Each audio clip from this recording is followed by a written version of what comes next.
the Good Gut Queen, and I am redoing this Why Gluten Free um, podcast because basically I was really sick yesterday. I mean, I don't even want to get into the details, but suffice to say, I was very sick and I sounded like a drowned rat when I did this yesterday, but I scheduled it, so I was going to do it. But today I'm much better and I'm going to redo this for you. And we're going to talk about gluten today. I think it's very, very important to get gluten out of your life. And so, what is gluten? Gluten is the protein fraction. Yes, grains have protein.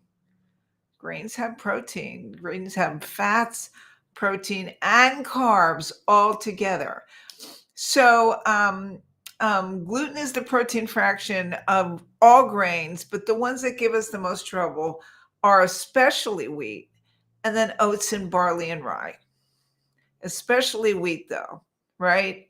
So, most of what we eat in America is really wheat based. I mean, we eat pasta, we eat bread, we eat pastries, we love sugar too.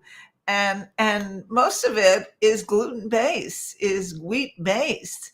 That's kind of what our culture is, right? And and it's not good for us anymore. It's not good for us. And oh dear, I'm looking for my book. I've got something to share with you in a second. So that's why I wrote my book, right? That's why I write my book. I wrote a book called Gluten Free in 5 Days. And basically, I wrote it because I went gluten free and I realized the benefits of it, and I wanted to write a book about it. So it's called Gluten Free in 5 Days. It's on Amazon. Dietitian Jill Place, and you know, basically, I started with going gluten free. And then I did leap mediator release testing, one of my functional tests that I do in my practice. It's amazing because it identifies food sensitivities, not allergies. And of course, I came out humongously sensitive to wheat and went gluten free, actually, even before I did the diet. So, it's so interesting. Within like a week and a half, I had a normal BM. As a dietitian, I'm constantly talking about bowel movements, but I had always had a problem with mine. And it was so interesting to me that I had normal BM after a week and I lost 10 pounds. So obviously something good was going on there, right? And again, if you want to get my book, it's called Gluten Free in 5 Days, and it's on Amazon. Dietitian Jill Place. It's a combination of all the information you possibly want to know about getting off gluten, plus some behavior modification tools. Um, so so this is one of the reasons why. I'll tell you a little science about this. Um, it was very interesting to me when I wrote the book. I kind of said, well, if you're sensitive to gluten, which 30 to 60% of us are, if you're sensitive to gluten, you want to do away with it in your life. But if you're not sensitive, don't worry about it. Well, there was research. Tom O'Brien, who's a functional medicine MD, I don't know why my crown is slipping today, said explained that this study, the one by Holland, Hollon, was so mind blowing to him that he gave up gluten. I think he gave up gluten even before that, but Holland did a study, and he took people with celiac disease, which is an autoimmune disease for people that are totally intolerant to gluten. It causes all kinds of problems. Then he took gluten gluten intolerant people, anywhere from like mildly mildly intolerant, all the way to majorly intolerant. Then he took normal people and he checked them, again, testing for a reaction to gluten. And every person in the study, no matter whether they had celiac disease, which is this part of the spectrum, or they were normal, which is this part of the spectrum, had their gut ripped up, had their gut ripped up when they ate gluten. But, most of the time we don't worry about that because because the gut regenerates every around 5 days. So it will rip up with gluten, but it will regenerate itself, which is really a good thing and what we want, because we don't want our gut to be permanently ripped up. That's called loss of oral tolerance, and it's also called leaky gut. Because if I've said before, things like gluten cause gaps between the cells of the small intestine, and they cause stuff to leak in that shouldn't be there. Also, gluten causes inflammation, which causes everything else that's not working right in our body. It's also very interesting because if gluten causes inflammation, causes leaky gut, or who knows, came first, the chicken or the egg, we're dealing with autoimmune conditions. One of them is Hashimoto's thyroiditis. Gluten is very similar in structure to thyroid cells. So when we eat gluten and the immune system attacks it and causes inflammation, the immune system goes a little, I always say the immune system goes a little nutty because it's trying to sop up all of this stuff and being super inflamed. And, it's not foolproof about who it attacks. And that's called molecular mimicry. It's when the immune system reacts to gluten and also triggers another part of the body as similar in chemistry or in chemical structure to that gluten. So, in other words, gluten can really mess you up because it causes a lot of different reactions that are detrimental to you. Okay. And here's some other reasons. This is very interesting. When I researched my book, um, I found that there are a lot of other reasons why people are gluten intolerant and should go gluten free. And these are some of them. Number one, bread isn't the same, or wheat isn't the same. And I'm talking mostly about wheat because wheat is really mostly the culprit, especially in our country. Um, it wasn't the same as it was 10,000 years ago when we first started harvesting it. Not only that, I've been to Europe and I've eaten like pasta and breads fresh from the oven. I don't get the same reaction. And this is a couple of reasons why. Okay. Um, Older types of wheat have fewer chromosomes, the genetic material that makes up all things, and therefore lower levels of gliadins, the type of gluten proteins that seem to cause the most sensitivity. So remember the word gliadin. So we have more gliadin in our wheat products these days, and that's not a good thing because we're reacting off of more gluten proteins than we have before. Varying levels of fertilizer can change the composition of proteins in wheat. Anything in the growing environment can actually change the protein of in wheat. So obviously, it's not the same as it was 10,000 years ago. It may not be the same than it was 10 years ago. We have higher levels of toxins in the soil than we've ever had anytime, anywhere. Okay.